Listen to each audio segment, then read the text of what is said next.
Hey everybody, it's Ross Newton from Crowdpurr. We are live from my house in Los Angeles due to COVID-19 and coronavirus. Everybody is working from home at Crowdpurr, and so we're doing this webinar from home, but that's okay. It's perfect because with the circumstances of our world right now and all of you, it's better for us to stay at home.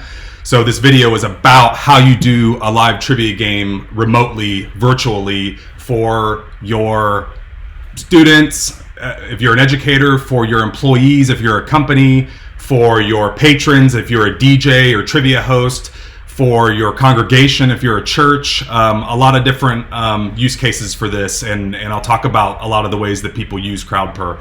But we're going to be covering a lot of things today, and I'm going to take you through the nuts and bolts of like the tricks of the trade to do live virtual trivia, and I'll talk about the different ways that you can do that. So leave a comment in the chat. Let me know if you can't hear me, if something goes wrong. We're fairly new at this as well. And you know, we started our work from home this week, so that kind of threw a wrench in things, but hopefully we'll kick it off here and everything will be great. And we will end on a 12-question trivia game. That's exactly what I'm training you to do here. You're going to play it. The top 3 people will win a prize pool of $250. First place is $150, second place is $75, third place is $25. We will mail you a check. You'll put in your email address to play, and we'll talk about how you capture those email addresses, and then we'll put that check in the mail for those 3 winners. Thank you so much for joining us. We're really happy to have you. So I want to start with the fact that what we're doing is we're going to talk about live streaming and how you do the different views that you can create in a software tool called OBS and stream to YouTube Live, such as having video overlays, full screen overlays just like this, sharing your desktop, and ultimately sharing cool videos like that intro video and the countdown video, and then we'll build the Projector View views that you're going to see as well. But I want to show this image for a second because everything that I'm talking about today is sort of what's called a second screen experience. We're doing a live video host. We're going to integrate that into Crowdpurr, and Crowdpurr integrates with that well. However, the caveat is the live video does not go down to the player's phone. They are just playing the game on their mobile device. They're following along with the live stream on a second screen, such as a laptop that's pictured in the picture there, or an iPad, or any secondary device that they have. And this doesn't work well if you're streaming on Instagram and you're trying to have somebody see your stream and play the game at the same time, as they can't do both because the live streaming doesn't come down to the mobile device. It works wonderfully if you're a large corporation or your audience has computers and their phones. So we have a lot of like Fortune 500 companies that do this. They'll email out like an email blast every week for a trivia game at 2 o'clock or 4 o'clock or a couple times a week, or maybe quarterly meetings. But it's people can actually do this from their desk at work. And we've always been about the live events where people were meeting up in live event halls and all that, and where you can see the projector view. But in this case, we're streaming the projector view to that device. So just keep that in mind, is that all of this is for a second screen configuration, and we are coming out very soon in light of everything and how much demand we have for wanting to put the stream on the phone. That is coming. It's going to be a few weeks from now, but that is coming. So hang tight. But this webinar is about how you integrate live hosting and all that in a YouTube stream. And you're basically throwing your projector view on there if you want to. That's what this is about. So let's go ahead and get started. And I'm going to go over to YouTube here. And I just want to say that you actually don't have to stream yourself or the projector view or anything to do a virtual remote trivia game. The game actually works on the phone just fine, and that has the player login, the questions, the correct answers, the live results, the rankings. It has everything that you need. So you could just email everybody or otherwise inform them what the URL is via a tweet to your followers or an email blast to your employees or something along that nature saying, hey, join the game on your mobile device, go to crowd.live, enter 12345, and you could just drive the game. And we have a lot of customers that do that. They don't do this live streaming element that I'm going to show you. So just keep that in mind. This is sort of like this is icing on the cake, so to speak. And it's also very cool, and it's also very helpful as well. And we're gonna show streaming just a live host. Kind of like this, you might just want to talk to your participants like this and not mess with the projector view and all these graphics. We're going to show you how to just do this, how to overlay yourself onto like this and have your projector view there. So we're going to go through the different things. But my point in saying all that is it's up to you. You can make it as cool and as detailed as you want, or just throw yourself up on a live stream, or just skip the streaming altogether. So the three components that we're going to talk about are the streaming service we're going to use, which is YouTube Live.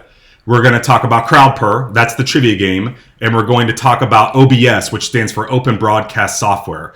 Aside from Crowdpurr, those are free tools, and you can use Crowdpurr for free on the free basic plan.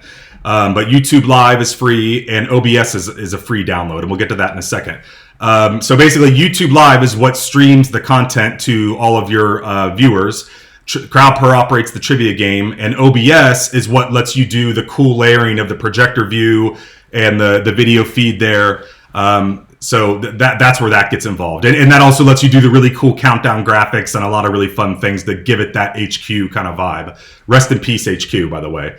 They're now defunct, but if you still want to play daily trivia, there's a couple other apps out there if you search. And who knows, we might throw something out there as well. But to get started, I'm just going to log into YouTube, and I'm actually streaming on YouTube right now, so I'm using a secondary account to demonstrate this. But you just go up to Add New Video and say Go Live, and I'll just zoom in here a little bit on this.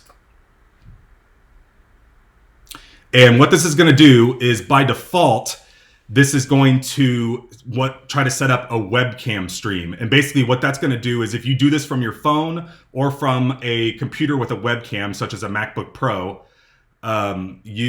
it can instantly just stream your video, and you can kind of see it in the background there. It's kind of black and white and fuzzy, but if you want it, you could totally do that for your trivia game, and we could just call this, Crowdpurr Live Trivia, or better yet, My Company Live Trivia. And you would just set this to public, and the schedule for later lets you set a time that you wanted to start. That's kind of what I did for this event. I set the time to start, 4 days ahead, and then anybody that visits it just sees a thumbnail for your event before you actually turn it on to go live. So there's just a couple settings. No, it's not made for kids. There's some categories and stuff, and it's just going to say, do you want to just use your FaceTime HD camera? And I can just say next. So now that's going to kick off, and it's ready for me to go at this point. I'm not going to go ahead and press go live. If I did, that would basically just be streaming my live camera out to YouTube Live, and it's going to give you a URL, and then you would just share that with your audience. It's the same way we sent out the webinar emails to you with the link to the YouTube video. That's what you would do. And this is all sort of do it yourself as far as the webinar goes. You'll probably notice that a lot of webinars happen on on 24, and there's a bunch of really expensive, really nice webinar tools that do all these emails for you and all that. We're using YouTube Live for a very specific reason. It's because it has low latency. There's a low latency option that we're going to set, and basically that's going to keep the trivia game very much in sync with the live stream, which is really important, and we'll get into that later. Otherwise, if you go with some different services, like I think Facebook Live, Instagram Live, and a couple of the other ones, they'll have like 10 or 11 seconds of latency. And the problem is, by the time you're hearing what I'm saying, the app runs in real time. It updates instantly. So if you're talking, let's go to question one. By the time you hear that, we would have been on question one for 10 seconds. And we'll kind of illustrate that more in just a second. But that's why we like YouTube Live so much, is that it has that low latency settings. So I could go ahead and start this. I'm going to cancel out of this because this isn't what we're going to do for this demo. We're going to go to stream up here. So if I went back, just go back, and I go to go live, Now what we're gonna do is click on the stream button up here. And it's the same thing. We're still streaming. It pops up a little dialogue. But what this means is that you're actually going to connect your own encoder to the stream, and that's what OBS does. And a lot of this sounds really complicated, but I'm gonna try to simplify it for you as much as I can. So at this point, we would do the same thing. We're going to make a new stream. We'll call it My Company Weekly Live Trivia. And we want to make this public. You can give it a description, set a category, entertainment, gaming, what have you. Schedule for later. Let's say we want this to happen, on Monday morning at 10:30 a.m. And you can upload a custom thumbnail. And what that does is that's what will show on your stream before you actually kick it into live mode. And so you can edit that. And a lot of what you're going to see to make your trivia game really have the shine and the polish is a lot of custom graphics. OBS doesn't deliver that much with it. Crowdpurr does a little bit. We're working on that, but you you have to sort of sweeten up your graphics with a program like Photoshop or After Effects, or go to like a stock website like Envato here that has assets that you can download. It's like a $20 a month, and they have all kinds of stock video and graphics and really cool things. I used a lot of them for this presentation. But those kind of little bits and pieces that we're going to fit in, that's what makes it look so cool. But that first little bit, the reason I'm talking about this is that thumbnail would be something you would design in Photoshop. There's other like apps nowadays called Canva and Over, and you can do a lot of this stuff right from your phone or iPad. It's pretty amazing. You don't need Photoshop anymore. In my day, it was all about Photoshop. So we'll say this is not for kids, no age restrictions, and we'll say create stream. Okay, now this is going to take us to our what's called YouTube Studio Live, and this is basically where you sort of monitor your stream, and you can see how many people have joined. You can make it go live. This basically created our stream on YouTube. It's not live yet. So the next thing we're going to do is we are going to change gears for a second and actually go to Crowdpurr. We'll hold on this because the next thing we need to do is bring up OBS and connect that. But before we do that, let's go ahead and jump into Crowdpurr and make our trivia game. And the duration of this webinar is probably, I'm going to shoot for about an hour. So we should be able to get through everything in about an hour, I think. The game at the end is only going to be 12 questions, so that should go pretty quick. Okay, so we're going to log into Crowdpurr. And log out, wrong login.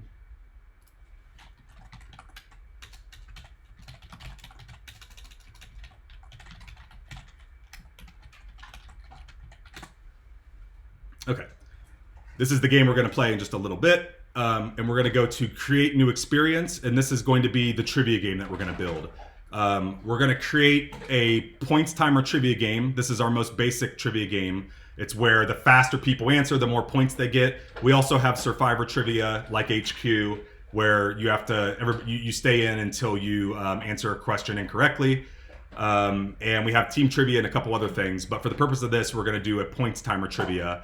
I actually think that's kind of more fun because then you have 3 winners and they get the lion's share of the money. We're not dividing it out by 1,000 different people or 150 people and you get a check for 50 cents or something. I think this is much cooler. So I'm going to say create. And for this demo, we're just going to make a 5-question game. We're going to let's add movies and celebrities as the categories. And this isn't like a Crowdpurr trivia tutorial where we have other videos for that. So I'm going to go through the trivia game setup pretty quickly, but this wizard kind of walks you through 5 questions, all multiple choice, movies and celebrities. For playback mode, we're going to want host controlled mode. That means we're going to control it ourselves. And then for the name, we're going to call it My Company. Let's go with Smart Company. That was what we have on our website. Smart Company Virtual Trivia. And then I'm going to click Rock and Roll. And that takes us to our experience dashboard. And what this is this is sort of your control center for running the game, and you won't be streaming this out live. This will be sort of like on a different desktop. While I'm talking about that, the ideal way to do this with YouTube Live is to have a dual monitor configuration. And basically what that is you have a computer with 2 monitors connected to it. You can also have a laptop with 1 monitor connected to it. That's what I'm doing now. And I basically have the streaming software over on the laptop side, and I'm just going to drag that over for you to see it here. We'll get back to that in just a second. And then so that's out of the way, and I'm streaming in OBS my other monitor. And we'll get to how you set all that up and everything. But the whole thing of doing live virtual trivia works best with a dual screen setup. If you only have one screen, you can do it, but you'll be finagling with the OBS software, and you'll have to be sort of like minimizing it and then doing and then going back to your stream and doing what you're doing and then bringing it back up, and you can use keyboard shortcuts to switch out things, but it's just easier to have it open on a second monitor. Okay, so going back to the game, it's pretty much ready to go. The only thing I want to do is we're going to all join in and play this game in just a second. This is not like the game for the money though. This is just a demo game. We've cooked up a special game for the money. All I want to do is I'm going to turn on under crowd lead capture settings. I'm going to turn on email address because we want to collect our players' emails. And this is a requirement of our seminar plan, which is $149.99 a month. It gives you these extra fields for lead capture. You don't have to do this. You could, by default, it's just going to ask for a nickname for trivia. That's what we see here. What I did is I brought up the mobile view. If you click mobile view here, that basically gives you an equivalent view of what this is going to look like on the phone. So if we see by default, even in our basic plan, you get to ask for a nickname or a first name because we need that to run the trivia game to show the rankings. So what some people do is they might tell their participants, hey, enter your Twitter name here, like enter at Ross M. Newton, or enter your email here. You could actually override this and put in your email. You just have to kind of communicate that to your audience. That's kind of hacking the system a little bit, but we don't mind that. We want you guys to use it and get the most out of it. But if you want the email addresses like brought in correctly and then being able to export them and all that in the right columns in the spreadsheet and all that, you could just you can just turn on email address if you have the seminar plan or higher. So I just wanted to turn that on. The other thing we're going to do is let's customize this a little bit. So if we open up our projector view, by default it has the Crowdpurr logo and the default background. One of the features of our higher level plans, any upgrade to the classroom plan lets you upload a custom logo. So I'll go ahead and do that real quick. Let me zoom out here.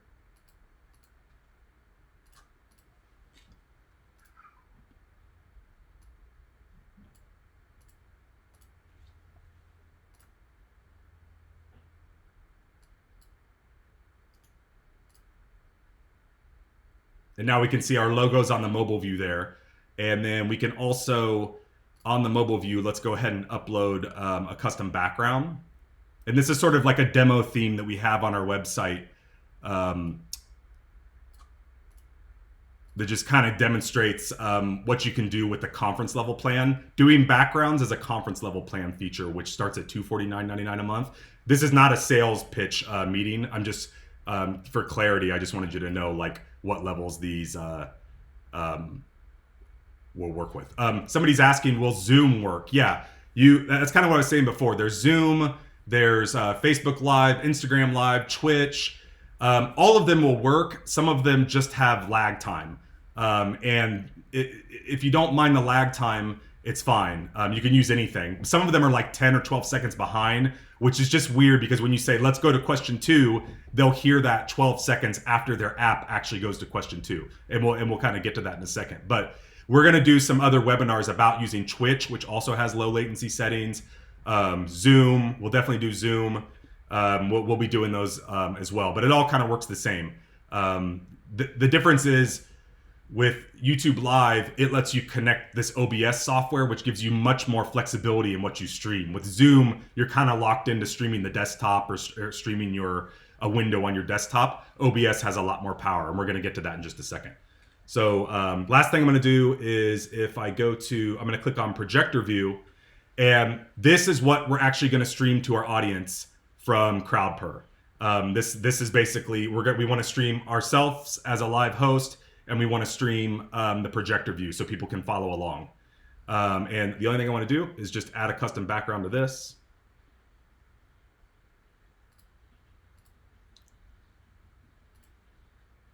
Okay, now we're looking good now.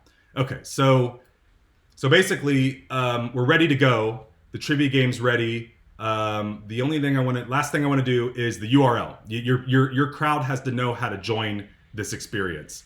So I'm just going to update this to, let's call this Smart Company, just Smart. Okay, cool.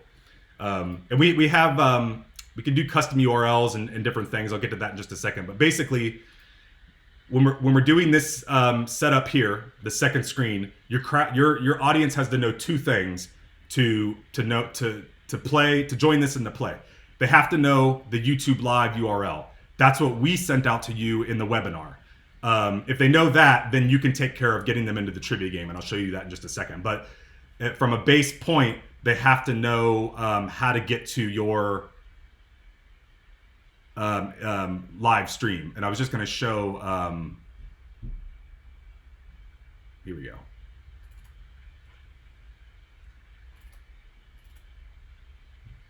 Here we go. This was like a demonstration email that you could send out to like your entire organization saying, hey, you join on your mobile device at crowd.live12345 to join our trivia game and join our YouTube stream here as well. You really only need to tell them the YouTube stream in this example because our projector view that you're going to end up streaming has the URL on it by design. So at the bottom there, it says to play, go to crowd.live and enter code SMART. So what we could do at this point is if we just full screen this, I could now start our trivia game and we could follow along and play and we're ready to go. But I already have OBS set up. So let's walk through that right now. So the trivia game is pretty much ready to go. Our YouTube live stream is waiting for us to enable it. And we are going to now focus on setting this up in OBS. OBS is probably the trickiest part of this whole thing. It's got a little bit of a learning curve. It's super powerful, but it does have a learning curve. But once you learn it, it's pretty wild, like what you can do with it. So if you just Google for, actually just OBS, that's going to bring up their website. And this is going to let you download the software to your platform. And when you download this, you just install it. And when you run it for the first time, it has a couple default questions. Just sort of say okay to those. I forget what they are off the top of my head. We're going to kind of reconfigure it anyway. But once you have that going, you're going to bring that up and you're going to get this. This is OBS. And it looks a little weird right now because I have it connected to this stream right now. So we're seeing this sort of like echo effect in the preview window of the software because it's actually showing the stream, and the stream is showing the preview too. So it's sort of like echoing down into forever. But basically what this is you can create a series of scenes and a series of sources, and you can switch between these. So if you'll notice I have a series of scenes set up here. So if I click on any one of these, if I click on circle video, that goes to a scene that I set up of just me, overlaid with a circle mat by myself if I just wanted to talk. And if I can switch it to the next scene down, which is full screen video, then I can switch it to the desktop. And I have a desktop zoom scene. That was the intro video that I played earlier. You can just, that's a scene, and when you trigger it, it's gonna play that countdown. A couple other things here. I'm hoping you can still hear me. So let's start with what we would need to do let's start with setting up a scene to stream our desktop. So I have a bunch set up here, but I'm going to just ignore those. I don't want to, those are just for this stream, but I'm going to create new ones for what we're doing now. So I'm going to click on the plus sign, and this is what you'll do when you start OBS. Oh, actually, one quick thing. We have a couple settings to set. If you go over to the settings here and click settings, there's a few things we need to set. Under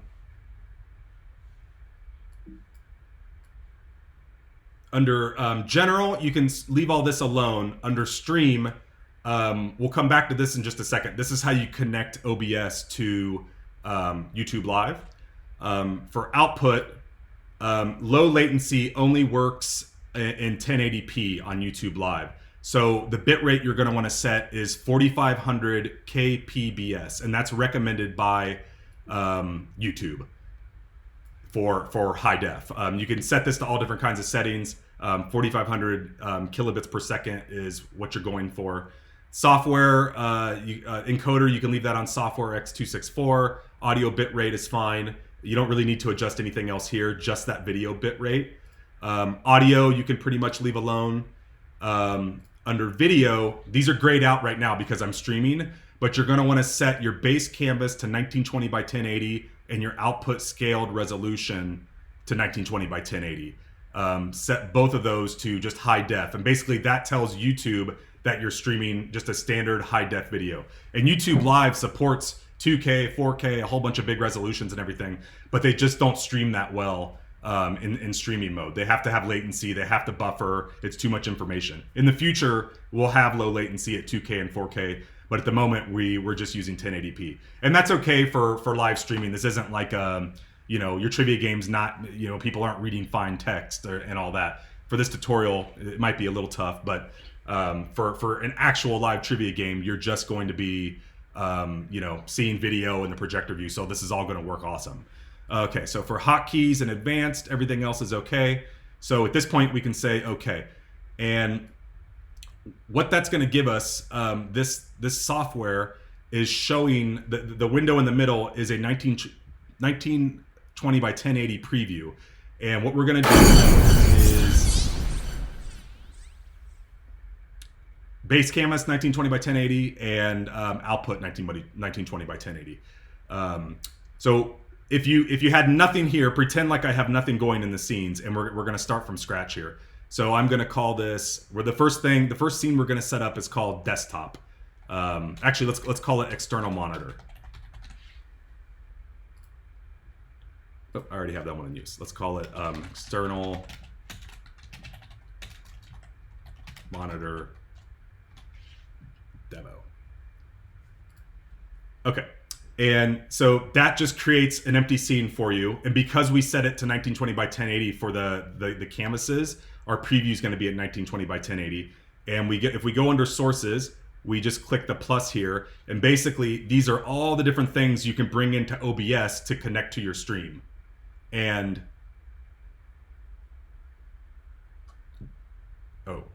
let's see here.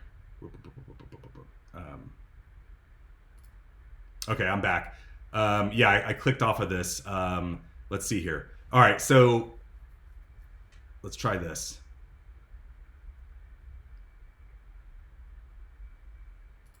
Okay, my bad. We're back. So instead of doing this external monitor, okay, let's just build it from my existing one. I cut away because when you change scenes in OBS, you have to have your video, your audio, and whatever you're showing built into that scene. So when I switched to a blank scene, it actually cut off the video and cut off the audio. So we're just gonna pretend the desktop scene is an empty scene. And so for external monitor, let's just go ahead and remove that. And I'm gonna leave the video and the audio on for right now, so you can still hear me. So I'm gonna press plus down here. Okay, so here we go. These are all the things you can add to OBS. You can add a desktop, you can add a browser window, which can be useful. We'll get to that in just a second. You can add images, you can add media sources, that's audio and video. That's how you add like the countdowns and the savage questions and like the cool animations with the sound. You basically just add a QuickTime movie that you render out of After Effects, or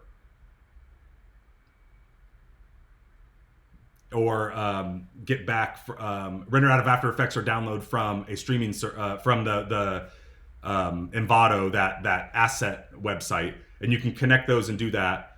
And there's a couple other things as well. There's window capture. We'll get to that in just a second.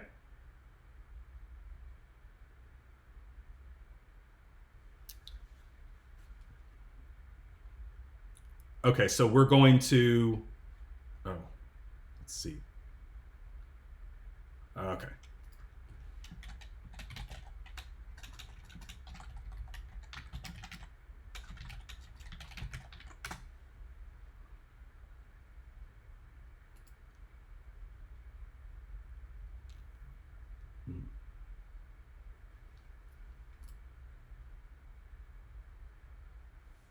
Okay. All right, let's try this again. All right, it's me on a black screen because I took off the desktop source that I was streaming from. So let me add this real quick, and we'll get back to this in just a second.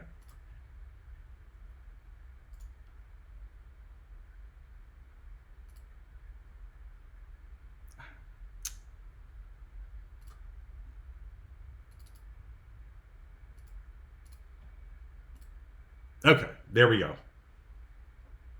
We're back.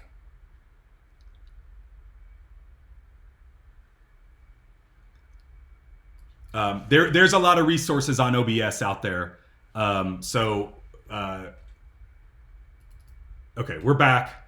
I have to, it's tricky. I took off the display so I could add it for you, but that actually turned it off on the stream that I'm doing right now. So going back to this, you would come down here and add, in your empty scene, you would add display capture. And that's going to give you, you're going to say create new.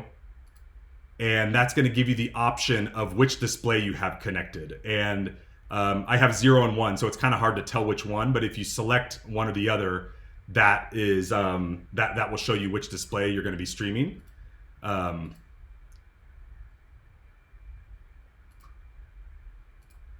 Okay, so once you add that, it's going to look really weird. You're going to right click on it and say transform fit to screen.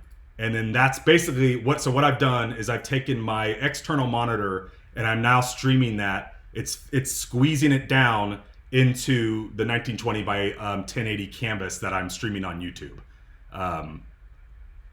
So we have our desktop on here. So if I move my OBS software out of the way, now we have a clean desktop. And if you wanted to, as a basic move, if I go back to Crowdpurr and go to my projector view, remember, let's just start over from that. If I go back to my Crowdpurr dashboard, click on projector view, and then I full screen this, you're now streaming the projector view at full screen, because basically you're streaming your desktop, which is stretched in OBS to be the 1920 by 1080 canvas size, and you've full screened it. So what you're getting is the stream at full screen. Okay, so this is a little tricky, even with practice. So we could kick off the trivia game right now. Let me go through a couple more things. We got to add the video and show you how to do the countdowns and stuff. So I'm just trying to, I don't want too many windows on here to kind of make it too confusing. So as far as the video, how you do that is, I'm going to turn off circle video right here. And now I've went away because that's a source that I had on in the stream. So I'm going to add that from scratch for you now. So if I go to add another source in this desktop scene, I'm going to go to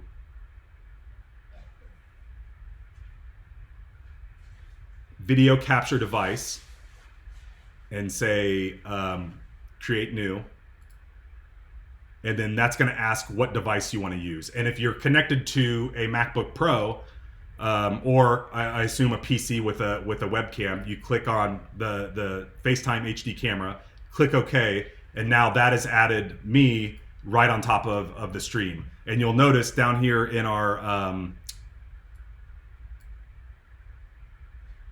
sources, we now have video capture device 2 and display capture. Ignore the circle video, and audio input capture is on because that's my voice, and we'll get to that in just a second. So it just added this default stream here. If you accidentally click on a layer and it moves, just go to transform and say fit to screen again, and then we can lock that so it stops moving. Okay, there we go. So this video, it's just put in the default rectangle of FaceTime. So what you'll see in a lot of streams, and what looks better, is to kind of put to mat that with a circle. So I'll just show you how you do that. So under if we click on video capture device 2, if I right click that, we're going to do something called adding a filter. And so go ahead and go down to filters, and then we're going to click on under effect filters. We're going to add what's called a image mask.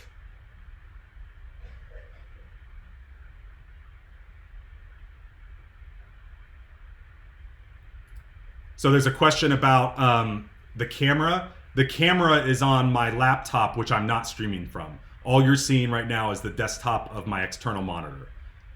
So I'm just using my FaceTime camera on my MacBook Pro right now.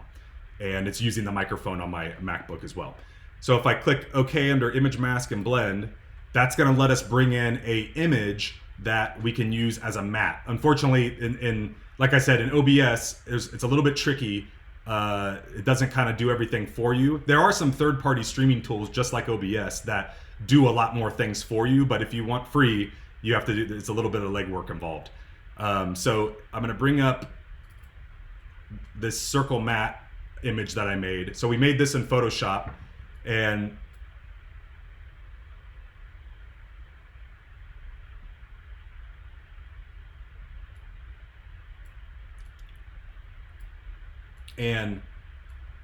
this is basically a white circle inside of a black mat. And if anybody wants this image, I can email it to you after this.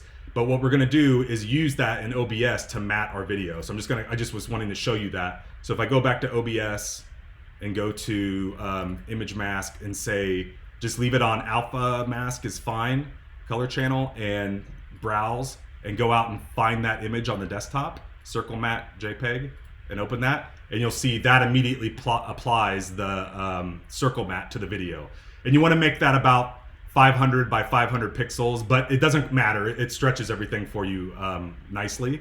So if we just say close, now I have a circle video, and you can resize this in OBS and bring this down into the corner and have it just like that. So now I have two because I just added a new one. So if I turn that one off and bring on my old one, there we go, same thing.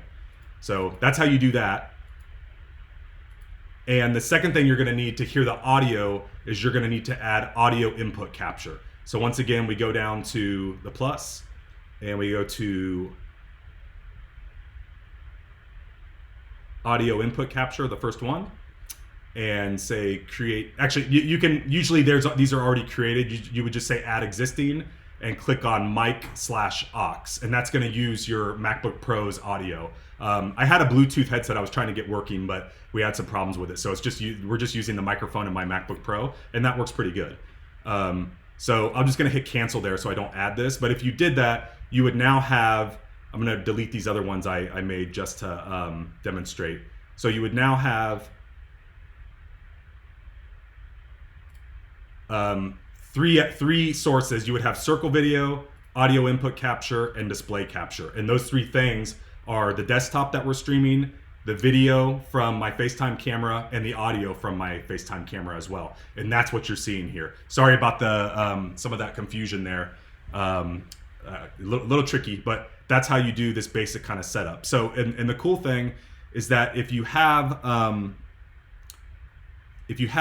your circle video, you'll notice you can move these layers around. So if I move circle video down by pressing this down arrow, it's going to hide because I just moved it underneath my display capture, the monitor. So I'm going to move that back up. But if I bring back out my projector view,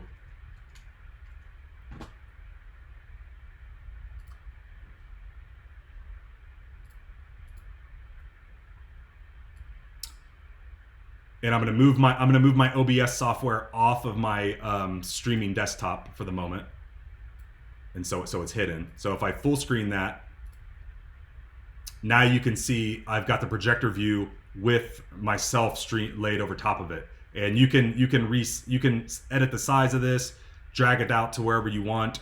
But that you basically have two sources that you're streaming: your desktop, which has the full screen projector view, and the video of me over top of it. So that's one configuration. I'm going to build a couple more configurations really quickly, and then we'll get into the connecting this to YouTube and turning on the stream. At this point, we're just building in OTS, and in this demo, it's not actually streaming anywhere yet. I haven't pressed start streaming on OBS yet, but you're seeing it because I actually am streaming this in OBS, so you're seeing it live. But if you were following along, you wouldn't be streaming to anywhere yet, and that's okay. That's by design. So so I'll go ahead and let me get rid of that real quick, and bring this guy back down in the corner. And you can copy sources and paste them. So like I have a desktop zoom that is basically, it's the same as the desktop. It's the exact same. You can copy and paste these, but on the external monitor, I actually just picked it and stretched it up a little bit. And you can scale and resize those elements that you're streaming to be as big, to be as large or as small as you want. So if I wanted to, make my video really big, I can do that. And in the same way, if I wanted to make my desktop bigger, so like if I have a browser window open, this is what I was doing earlier. If I click on desktop, and then I go to desktop zoom, it's zoomed in on my desktop, and I do that just by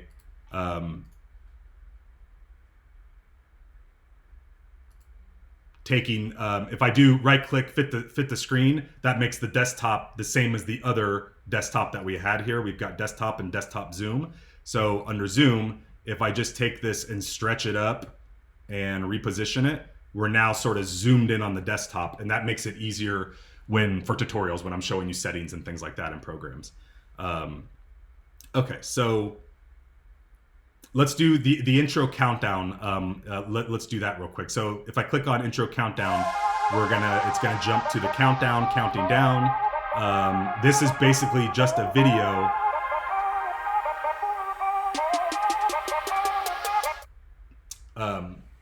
That was basically just a video that I rendered in After Effects, and it's counting down for 5 minutes. You could use a stock video. You could use one that you make.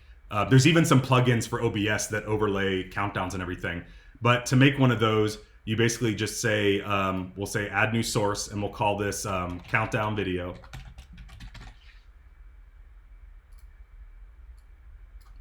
Keep doing that. Countdown video 2. And we have a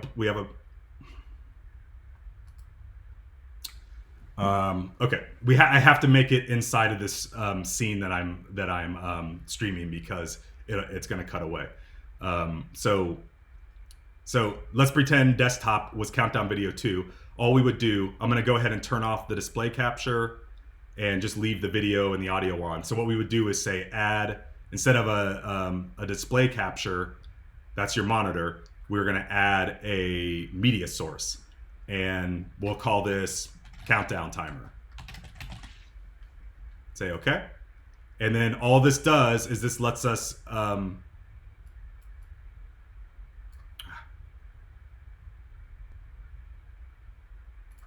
okay, I have to leave that on so you can see what I'm doing.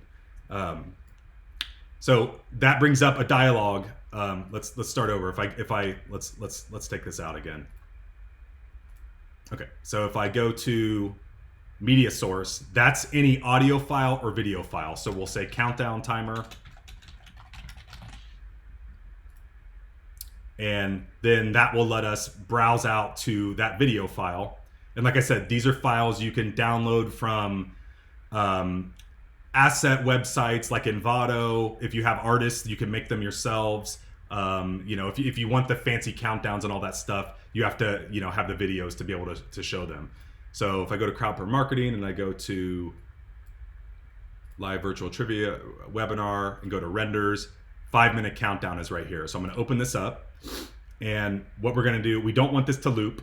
We do want restart playback when source becomes active checked. That basically means when we click on that scene, that's going to start the video. So if I say okay, now that is going to be, let me move this down a little bit. That's going to be, that just took over our whole scene because it's just the source layer in this scene. So if you were really making this to show, you would probably take off the video.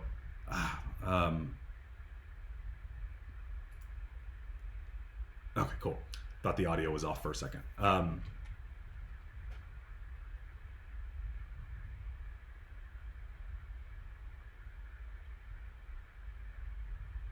Okay, so so we have our countdown timer going, and to get the audio, that's just an audio file. You can have the audio file baked into the video if you want, or if you, I think it's easier to just bring in the audio file separately. So we'll just add another media source, and we'll call this countdown audio. And that was that cool kind of you know, music that was playing when you first joined the webinar. So if I go to downloads, I think I have that inside of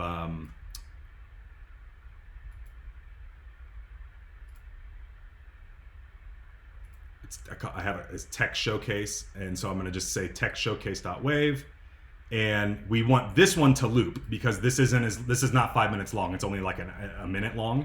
So we want that to loop. Restart playback when source becomes active. That makes it all start when we trigger it, and you don't have to check anything else. Okay. So now if I'm just going to click away from the scene for a second. I'm just going to go to desktop zoom, and when I click back onto desktop, you'll notice it started the countdown again. You're hearing the audio. Let me turn that down.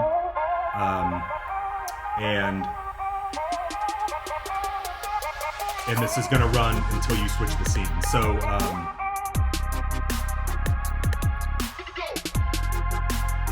I'm turning off the audio. Let me bring turn that off. So the way those switch is, you couldn't see it for a second, but if just clicking on different scenes is how you switch between them. So if I just click these different scenes, that's how you sort of transition between them. So you can do some really cool things like showing the projector view and then going back to, you know, a full screen video to talk about the next question, go back to the desktop. So that's how that works. The only other thing I'd like to say real quick is, now you know how to add a video, you know how to add audio with video and trigger those by switching the scenes. We know how to add our desktop. The audio is sort of, there's a little mixer down here at the bottom. When you add these audio sources, like a video, you'll see them activate down here. And if you want to mute those, they have mute buttons. So if I'm talking here, if I mute, hear me, I turn it back on, it's unmuted. So that's how you sort of control those levels and whatnot. And it's a little bit tricky to hear them, you know, how they sound like in the actual stream. You actually have to maybe have like the stream in your ear or something. But finally, that's probably, we're probably good on OBS for now. Let's go ahead and connect this to our stream. So I'll show you how you do that. So if I go back to, I'm just gonna move OBS right here. If I go back to live streaming, if I can just, under YouTube, if I just say done here, it's gonna take me to like a dashboard for my stream, and it's gonna say connect streaming software to start preview. It's gonna say that in this little preview window here.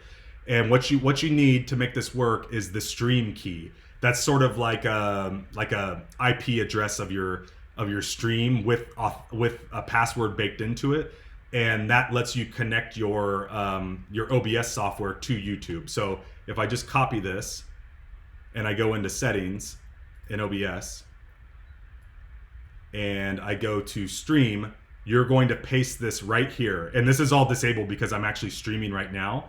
But you would paste that in, and under service, you'd select YouTube/YouTube gaming. And under server, you would select primary YouTube ingest server. So you would paste that stream in, press OK. I'm just going to hit cancel. And then down here, you would say start streaming. Underneath the menu here, it says stop streaming for us right now because I'm actually streaming. But that you would say start streaming. And then that's what's going to cause in your control panel for your stream in YouTube Live. That's going to light up and basically start showing me streaming. And just to show you, this is, like I said, the one over here is just a kind of a dummy one. The real one is right here. So I can see, this is how I kind of see like what the stream is actually showing. So once you click start streaming there and you have the key in, that's going to start beaming it live to YouTube. And YouTube's going to let you know, okay, excellent connection. This is what your stream's going to show. I haven't been paying attention enough to that preview. If I was, I would have seen that it was black and you guys couldn't hear me. Sorry about that. We'll edit that out later. So once your stream is connected in YouTube, you're not live yet. That's the button up here is going to say go live. So if we go back to our dummy one, once we're it won't let me do it now because I don't have anything connected to it. But once it does, this will light up and let you say go live. And if I click that, then that's what you're going to see here. Is that's gonna say end stream. You're gonna see your chat, and just pressing go live is what causes it to go from your thumbnail holder to the live stream of what you're sending out in OBS here. So you can see in the preview window, that's exactly what is in the preview window of OBS here. So so if we were actually going to kick off a live streaming or a live stream, it would be on my thumbnail, and then right before I would press go live in YouTube, I would switch it over to the countdown like this.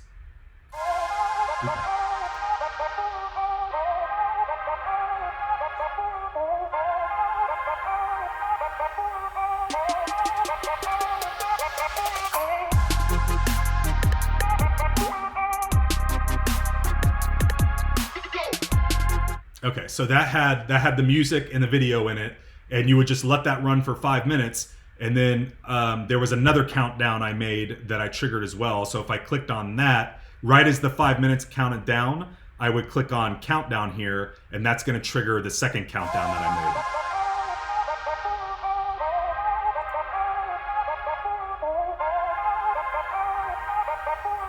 And then at that point, you could transition into full screen video or transition into the projector view, but you're now streaming live from OBS. And any scene that you trigger in OBS is what's going to show in the YouTube preview over there. So I was just in full video mode, and you can see up in the preview, it's got me in full video mode there. So let's play a couple questions real quick, just for fun, just to show you how to do this. And I want to build a slightly more sophisticated projector view kind of setup that some people do. I see on stream on Twitch and on YouTube Live. I'm just going to do this real quick, and you can watch. I'll kind of walk through what I'm doing here. But we could do, as I said before, we have our desktop streaming here, so we could just have our projector view and put this into full screen.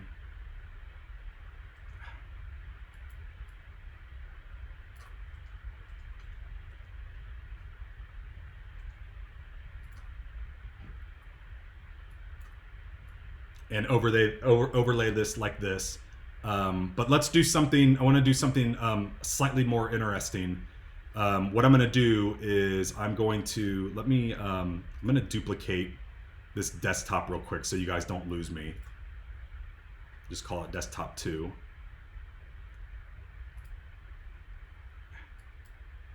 One second here.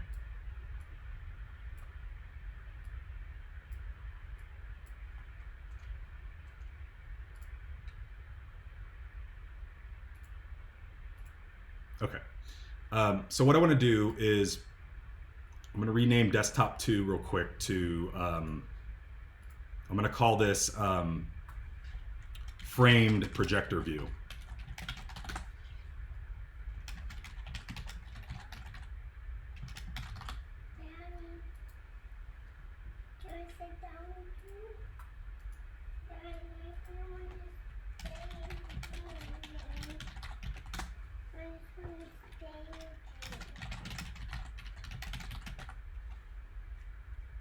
Okay. So what we're going to do is this is going to be just an image. We're going to overlay an image in the background, and we're going to put the projector view inside of that and have me streaming next to it, and we're going to run our game that way. I think that's really cool. So what I did is what I'm going to do is there's a whole bunch of stuff inside this frame projector view. Just ignore all this and pretend we were building this from scratch. You need to see this. Okay, so let's go. Let's do this again. You didn't see me do that real quick. Okay, we're gonna add a new scene. We're gonna go to desktop and duplicate this so you can still hear me. And we're going to rename this framed projector view. And so we have all these sources in there. Forget about all those. I'm just leaving those on so you can hear me. This is just the practice. We're still just doing the practice. I'm running a little bit over, but we're almost done. We're going to do 2 practice questions, and then boom, we're going to do the real trivia game. So I want to add a image. So this is just going to basically add an image layer, and I'm going to call this stream background. Say okay. And this is going to let me browse for an image. And I built an image.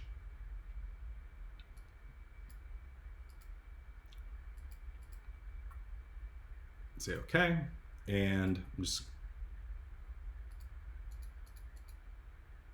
Okay. So what that was an image. This is just a JPEG that I built in Photoshop. Let me make sure I lock it so it doesn't move. Again, like if things move really easily in OBS, so I just added it and I transformed it to fit the full screen, locked it. So now, if I go back to my video, I'm going to take my video and I'm going to move it over here. And just to show you real quick, sometimes people do. We have a green screen in our studio, but we it's not in my house, so I couldn't access it here. So it is kind of cool to sometimes do like green screen effects and key through the background. So just to show you that real quick, if I right click on the video and go to filters, and I can there's something called a color key here. So okay, anyway, I'll add a how you do that is you add a key, a color key filter, and say okay. And there's some existing things I had here. They're in the filters. You can add different, if you have a green screen behind you, you would just add color key on top of like your image mask, or you can even turn that off. So I'm just going to turn that off real quick, and I'm going to, let me remove this and add color key. And if I say custom color, and if I try to select, it's not going to work that well because I have a white background. But if I just say okay and turn up this similarity switch, you can see it's kind of removing the background. It's not working right because it's like normally that would be green and it would like take out just the green. But if I say close, now you can see like in the stream, you could actually sort of layer yourself down here in the corner and host your trivia game like this, and not have that circle background. But because we don't have the green screen, I think it's cooler to just put on the mat and have the background, so we'll just leave it like that.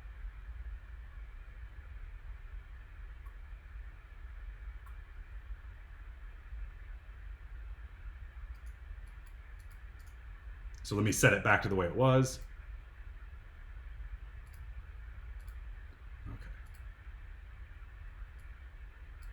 I think just FYI, the everything we were doing was built from scratch. I brought in some graphics that I built, but you know, there's some things existing in OBS because if I don't have them, you'll lose the stream here. But everything is pretty much built from scratch as far as YouTube and you know, OBS and everything. So that keeps moving on me. Let me fit to screen, and now let me lock this stream background. So I have my videos here. I have it locked. Okay, so now the last thing we're going to put in here is the projector view. And if I just turn off...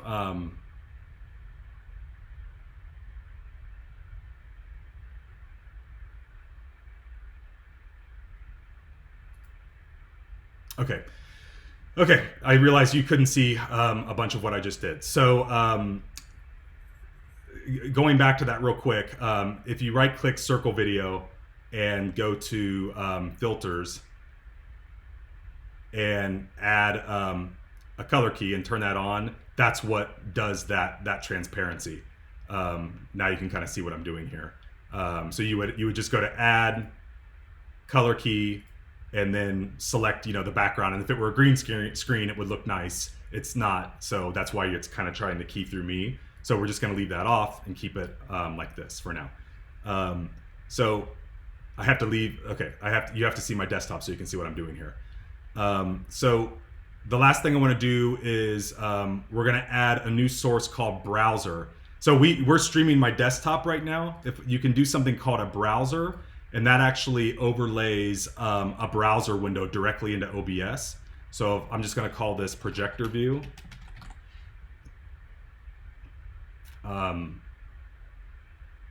Actually, let's not do a browser. Let's do a window. That's another type of source here, window capture. And we'll call this Projector View. And that's going to bring up a pop-up that lets you select which window you want to stream. And this is all about layering these elements together.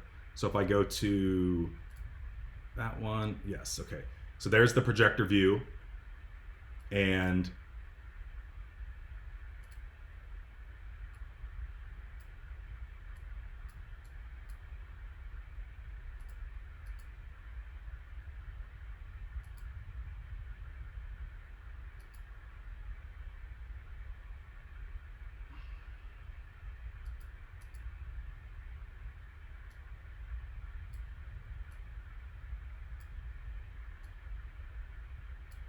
okay, that's oh, there we go. Is it going to work? It's acting very funky.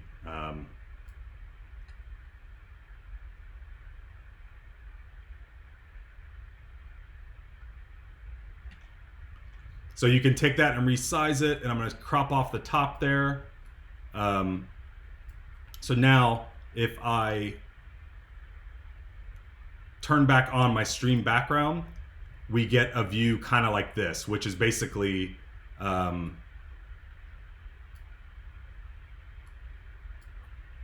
it's really glitchy. I'm not sure why it's so glitchy.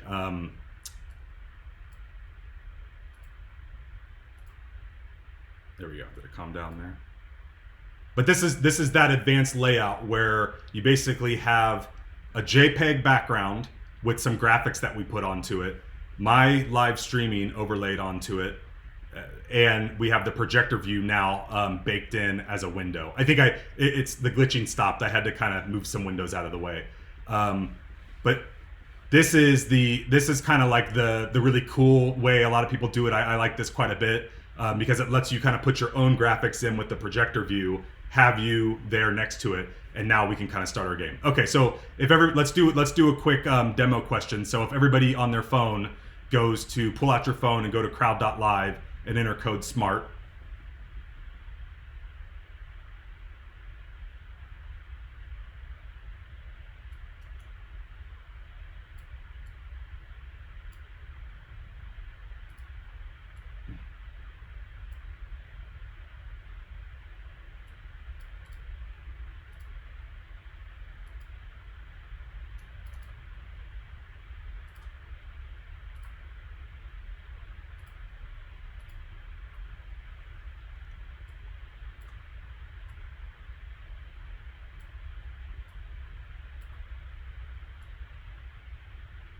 Okay, so a lot of people are in.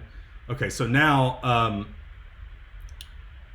I want to turn off the background real quick. So I have my dashboard down here on my I'm going to move that over to my laptop, so I can now control this game on my laptop. And then if I go back to OBS, which is over here, it's tough for you guys to see this. If I turn the stream background back on, that's going to make that look better. Okay. So I now have my experience dashboard open, which you can't really see because you're seeing what the people playing would see. But if I start this game, that's going to kick off the first question here, and there's my projector view with my custom background and custom logo, and I can now say, okay, it's question 1. Here we go. We got 10 seconds left. Everybody vote. This is not for the money game. This is just for demonstration. And then on my projector view, you can press show live answer results, and we can see 33 answers for tax evasion, 4 answers for forgery, 7 answers for counterfeiting, 6 answers for burglary. Let's see what the correct answer is. Tax evasion was correct, and let's take a look at the current rankings. And now you're seeing Huel is first. We got Doc in second, and Doc and Kobe are tied for second. So this is what I was saying before we do the real game. This is where the delay comes in. Is like I'm showing the rankings right now, and there's about low latency on YouTube still has about 3 seconds of delay, which isn't optimal.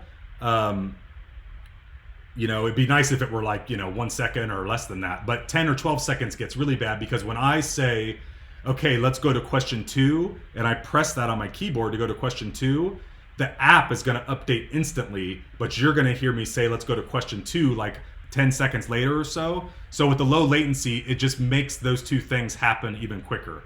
So for example, I'm going to say, all right, let's go to question 2. Whoops. All right, let's go to question 2. So you probably on your phone saw question 2 light up, and the stream took a little bit for you guys to see that. That's what I'm talking about with the latency. So there's a few ways you can fight that.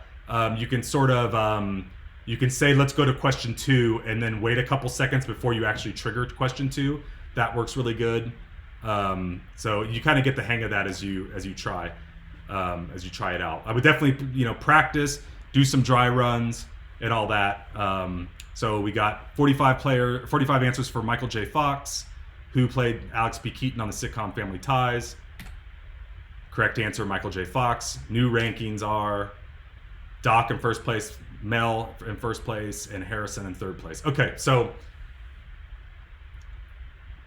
that's the end of the demo game. And like I said, if we wanted to do something like, if I said, oh, that was a brutal question in OBS, let me just turn off the stream background real quick. So if we wanted to do something like that brutal question thing,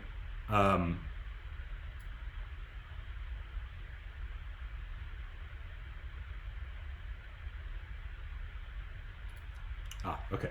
So if we wanted to do that, I would just go over to my scenes and click on brutal question. And when I do that, it's going to wipe me away and everything and just show that brutal question image that I uploaded in a sound effect that I added.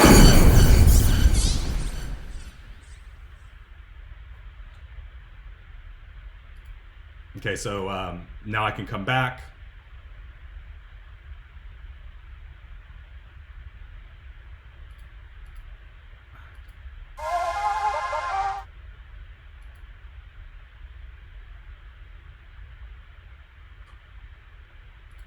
There we go. Okay. So that's how you would do those transitions and things. And at this point, it's just running the game in Crowdpurr, which we do by saying, I have my dashboard down here just so you can see it. You can move this over to your own computer, but it's just a matter of going to question 3, clicking on question 3.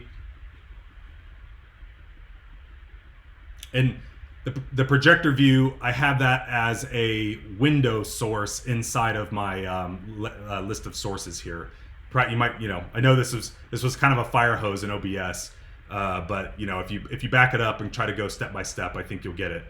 And again, you don't have to do the complex setup. You can just do live video. You can just do the projector view how I showed. Okay, so I'll go through some of the questions here at the end, but let's get to the final trivia game. We're at an hour and 15 minutes. I wanted this to be an hour. So this final trivia game is going to be 12 questions. It's 10 questions that are all for 100 points, and then the 10, 11, and 12, the points go up each time. So there's sort of like bonus points for those last questions. So if you're down at the end, you can come back. Don't give up. So because I think the last question's worth like 1,000 points. Let me just read a couple questions here.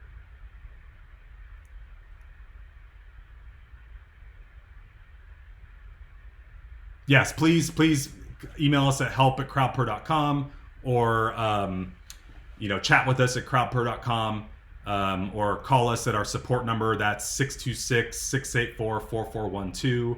And I'll go back through this video and we'll do an edit on this and re-upload it. The capture is going to be available right away, but we'll re-upload this and cut out some of the glitches that we had. But thank you so much for dealing with that. So how we jump to that new game is what we're going to do is all of you, we have 71 players that join this demo game. So what I'm going to do in the experience dashboard is just come down the trivia game settings, go to interface preferences, and I'm going to use something called experience warp. What this does is this lets me jump all of you to a brand new game that hasn't been started yet, and all your mobile views should update, and the projector view should update, and I'll set this back up for this final game here. But so let's I'm going to go to live virtual event bonus trivia and say warp. Okay. Now all of you should have been jumped to the new game. You were. I see 69 people in the dashboard. Okay. So I'm going to run this one exactly like it was a real trivia game. So I'm going to turn on my my kind of framed background that I had. I called this stream background. It should be called like JPEG background. So when I turn this on, that's a layer. See, you'll notice that's a layer above the display capture. So the display capture is here at the bottom. If I turn that off, the whole monitor goes away. I turn that back on. Now you can see what I'm doing. I turn the JPEG background on. Now you see that. I'm going to turn on the projector view here. All right. I'm going to move my dashboard over here. Any other, let's do the game and then I can answer questions at the end. But the top 3 people will each get the cash prize. Then we will mail a check to you, a crowdpurr.com check in the mail, and we'll get in contact with you. So here we go. Each question is 10 seconds long. All right, let's kick off the first question.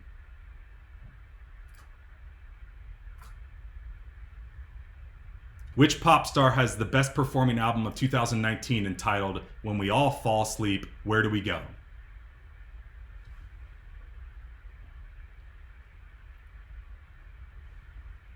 Okay, timer's up. Let's check the answers. The answer options were Lady Gaga, Charlie XCX, Halsey, or Billie Eilish. The correct answer is Billie Eilish. And this is a mix of questions. It's not all pop culture. There's a very healthy mix here, so this should cover all the bounds of the trivia. And the current rankings is Jim in first place, Kobe in first place, Mel, Cameron, followed by everybody else. Very tight. Everybody has, the top people have about 85 to 63 points. All right, let's go to the next question. Question 2.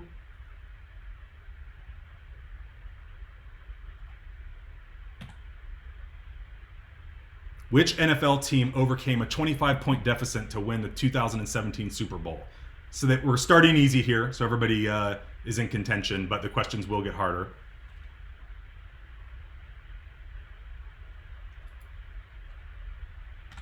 Okay, the live answer results are, we've got Dallas Cowboys, New York Giants, 46 answers on New England Patriots, 12 on Denver Broncos. Correct answer is New England Patriots. Let's take a look at the rankings. We've got Dave in first place, Kobe in second place, Brian in third place. Everybody else is very close behind them. So now you're kind of getting the idea of that streaming delay. And I actually haven't done too many of these myself, so I'm kind of trying to get the hang of it too. I just know that it works best if you say something and then trigger it on the dashboard a few seconds later. So I'll say, let's go to question 3.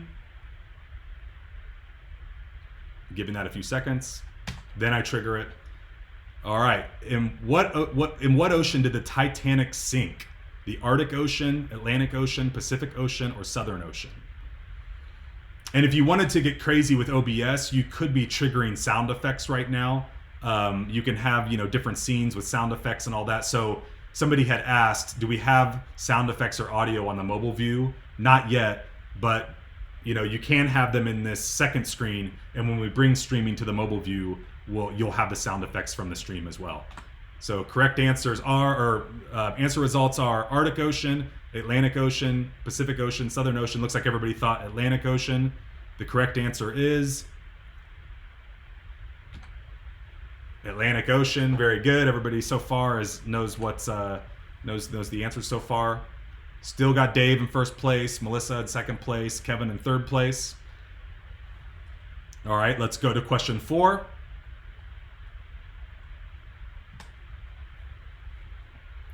What is the highest number found on a standard roulette wheel? For you casino buffs out there. Yeah, the delay might be a little bit long. You set it to low latency in YouTube Live, but sometimes it's still a little bit slow. I'll have to rewatch this and see how it went. So answer results are, we got a pretty good mix here. So let's see what happens here. We've got 8 answers on 8 answers for 32, 30 for 36, 19 for 45. Correct answer is 36. And we will call that a brutal question, and I will trigger the brutal question scene here.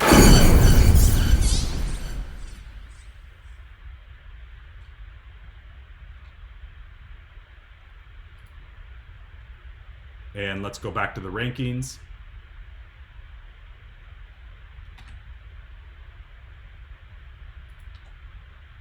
Yeah, it does look like there's a pretty good delay going. That might be because of how long I've been going on the stream. These trivia games, like we could log on and do this in like 10 minutes, and you'll notice like HQ and the queue, they go really quickly. So I'm going way over. So that may have something to do with it. Let's move ahead to question 5. The movie Remember the Titans focuses on which sport? Baseball, basketball, football, or soccer?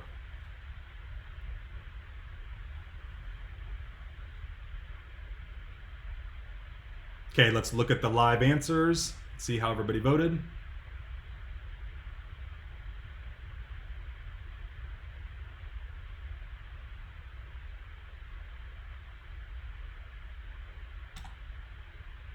And let's look at the correct answer. Looks like everybody knew that. All right, the questions are going to start getting a little bit harder.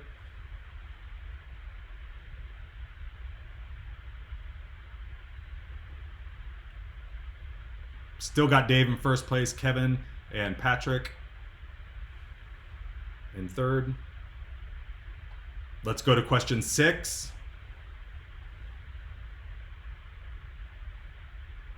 Yeah, I'm seeing the delay. There's a pretty healthy delay on the stream. So again, I think it was faster in the beginning. Let's try to hurry up and get through this.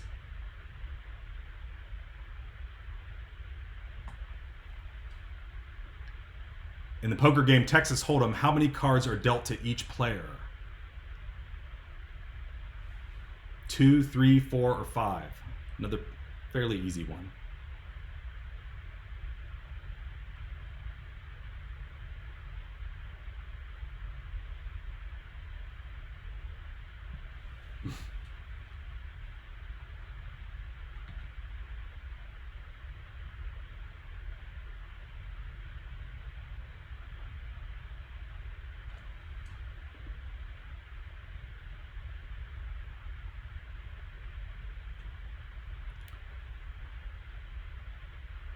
.32 answers on answer A, 2 questions. And we've got Dave M in first place, Kevin in second place, Patrick in third place.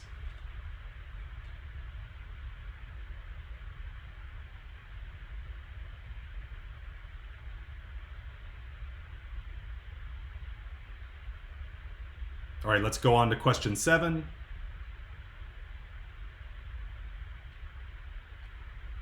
I'm going to try these last 6 questions. I'm going to try to time it a little bit better with the stream.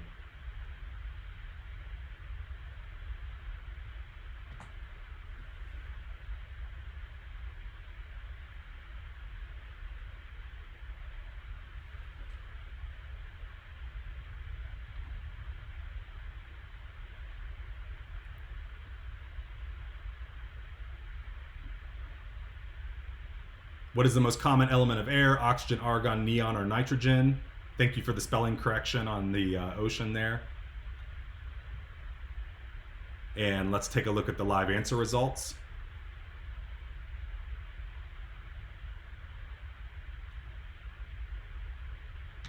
And let's take a look at the correct answer results.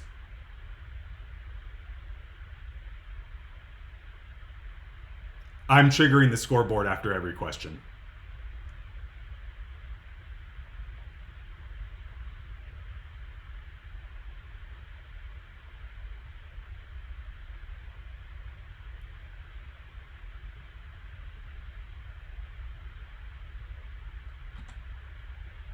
And let's take a look at the rankings. I'm practicing delaying my speech a little bit to what we're showing. Okay, I'll skip the rankings on the next couple of questions just to see what happens. Yeah, I'm using shortcut keys. There's A is for answer results, C is for correct answer, R is for rankings. That's some of that is in the help center if you look up correct answer results, or if you look up keyboard shortcuts.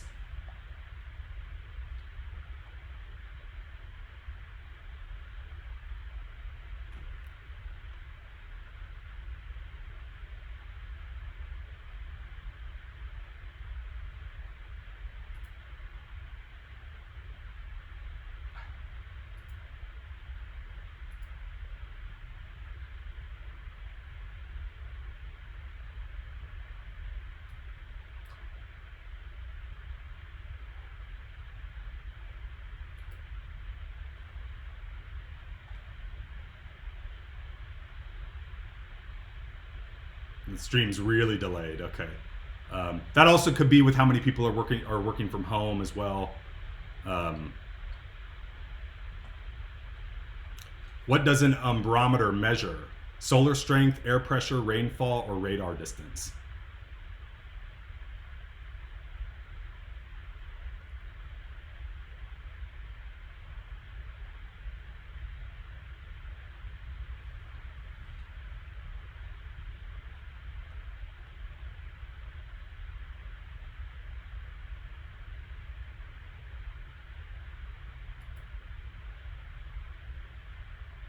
And let's take a look at the answer results.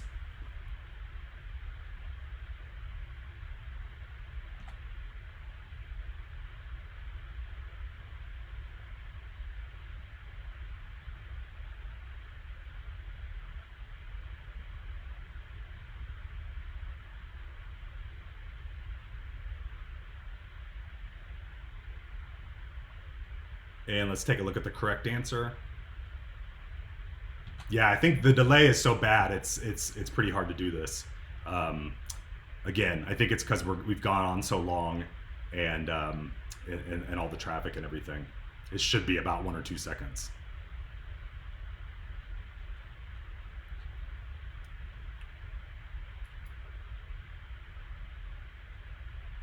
So we're going to skip showing the results on this question.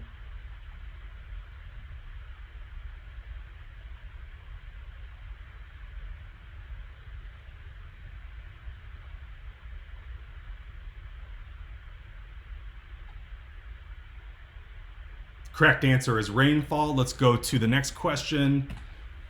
Jonas Salk discovered a vaccine for what disease?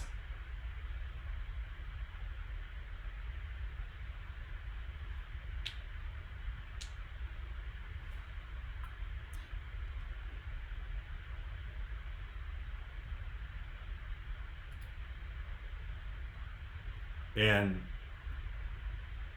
the next 3 questions are bonus questions that are worth more points. Before we head into those, let's look at the rankings one more time.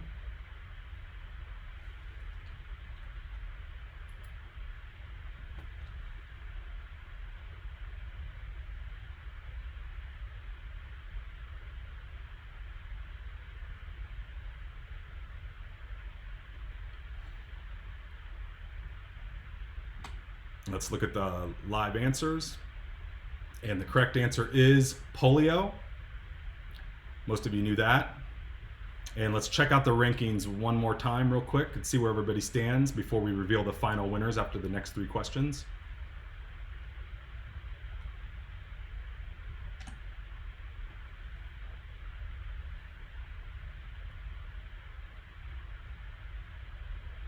Dave's a trivia master. He's been in the lead the whole time. I assure you he doesn't work for us. Patrick, Jimmy in 3rd place.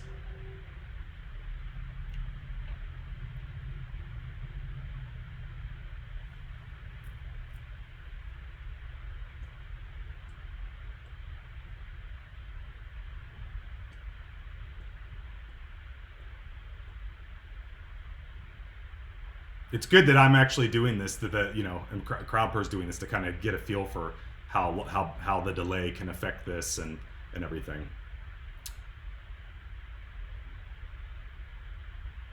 Okay. First bonus question, question 10. What color is cerulean? I believe this one's worth 250 points.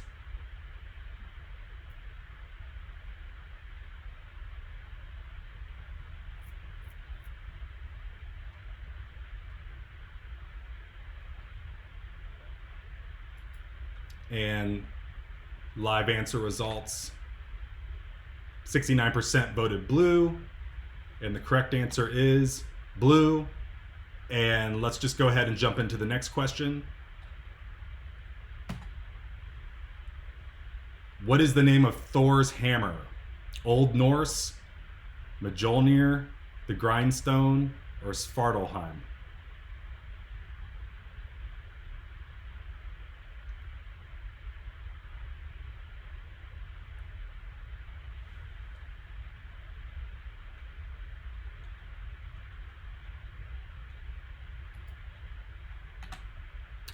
The stream is the stream has gone out to pasture. It's so far back. Let's just get through this. So, 37% thought it was B, Mjolnir, and that is the correct answer. And the final question, which is worth 1,000 points. Let's look at the rankings one time real quick.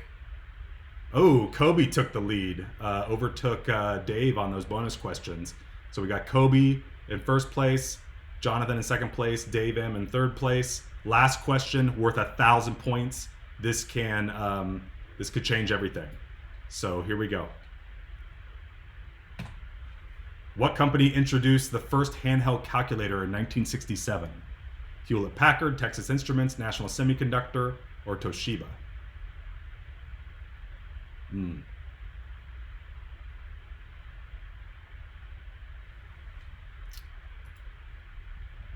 the answer results are 77% with Texas Instruments, and the correct answer is correct instruments. And are we ready for the final rankings? Timing's a really tricky thing. We've tried to solve it. We even tried to solve it by putting latency into the app, but it never works. There's always a time where you want the host to be in sync with the app. It just never works. Like when you go to rankings and then go back to the question, the lag is always there. It's really tough to deal with, and we haven't solved that yet. So that's sometimes why it's better to maybe just do video. It's just you got to kind of find the sweet spot. But again, we're dealing with severe lag because of the stream. Okay, here we go. Final winners are Dave in 1st place, Kevin in 2nd place, Mel in 3rd place.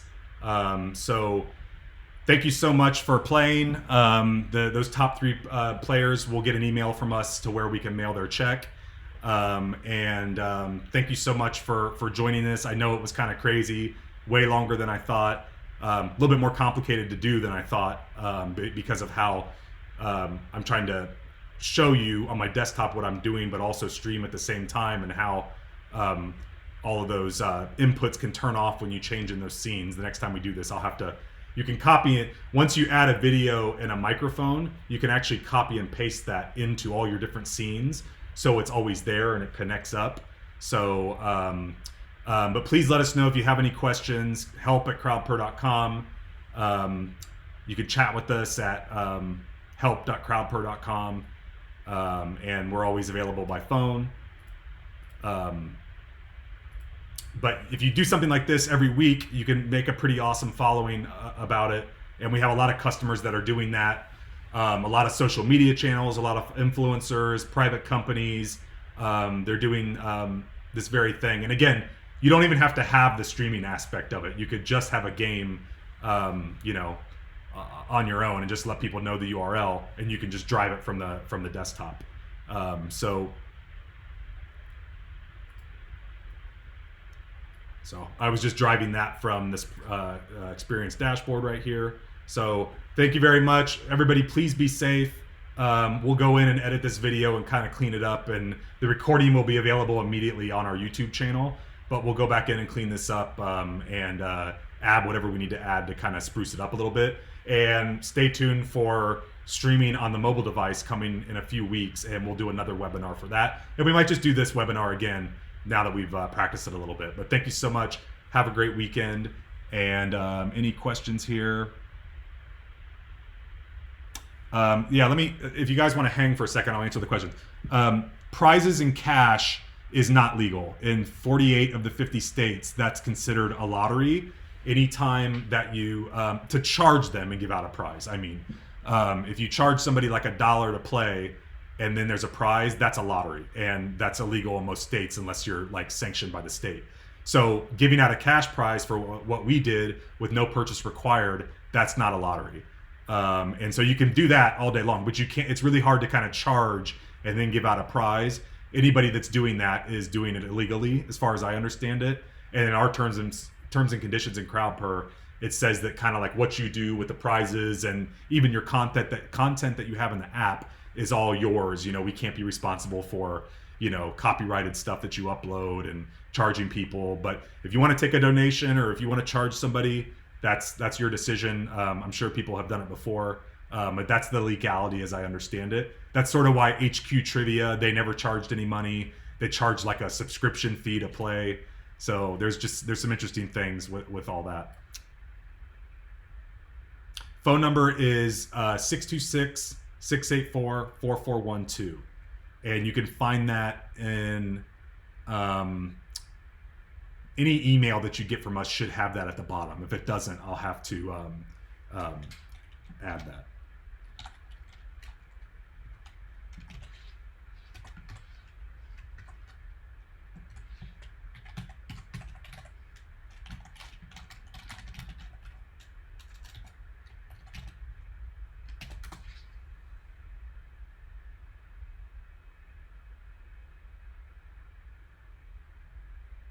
Yeah, we'll be doing smaller webinars and smaller YouTube videos. So, all right, thank you very much. And please stay safe, stay indoors if you have symptoms. We're all doing well here, and thank you so much. And we'll see you next time. Thanks so much for making it to the end of the trivia game. We'll get those prizes out there soon. And sorry about the glitches. And we'll, just to show you now, just to end the stream, you would just go into, I can go into OBS and press stop streaming, and that would cut it off from YouTube. Or in YouTube, I can just press end stream as well. So I'm going to do that now. Take care, and thank you so much for being a customer, and stay tuned. We have a lot of new features coming. Bye-bye.